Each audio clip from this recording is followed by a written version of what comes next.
Hey everyone, good morning. Welcome my new vlog. কলেজলৈ ওলাই আহিলোঁ।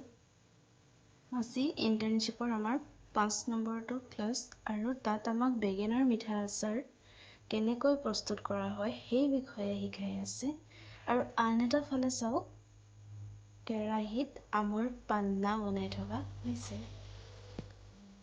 প্ৰথমে বেগেনাবোৰ এনেদৰে টুকুৰা টুকুৰকৈ কাটি লোৱা হৈছে। তাৰ পাছতে এইবোৰ 5 পৰা 15 মিনিটলৈকে ৰাখি দিয়া হৈছিলে। ছাত্ৰীসকলেও বাইদেউক ধুনীয়াকৈ সহযোগ কৰি আছে আৰু আমিও ক্লাছবোৰ সুন্দৰকৈ উপভোগ কৰি আছিলোঁ।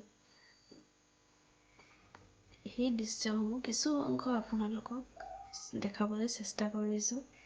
চাওকচোন, আমৰ পান্না বনাই থকা হৈছে।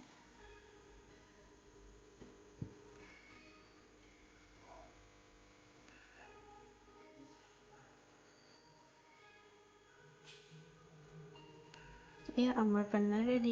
এতিয়া কেৰাহীত বেগেনাৰ মিঠা আচাৰ বনাবলৈ লোৱা হৈছে। এয়া চাওকচোন, এইখিনি খুব সুন্দৰ আৰু ৰংটো ইমান ভাল লাগিছে। আপোনালোকক অন্য এটা ভিডিঅ'ৰ জৰিয়তে মই সম্পূৰ্ণ ৰেচিপিটো শ্বেয়াৰ কৰিবলৈ চেষ্টা কৰিম, কাৰণ সৰু এটা ভিডিঅ'ত ইমানখিনি শ্বেয়াৰ কৰাটো সম্ভৱ নহয়। গতিকে মই বেলেগ এটা ভিডিঅ'ৰ জৰিয়তে আপোনালোকক সম্পূৰ্ণ ৰেচিপিটো দিবলৈ চেষ্টা কৰিম। এইখিনি খাবলৈ খুবেই ভাল হৈছিলে। আজিলৈ ইমানেই। আকৌ লগ পাম অন্য এটা ভিডিঅ'ত। Bye bye.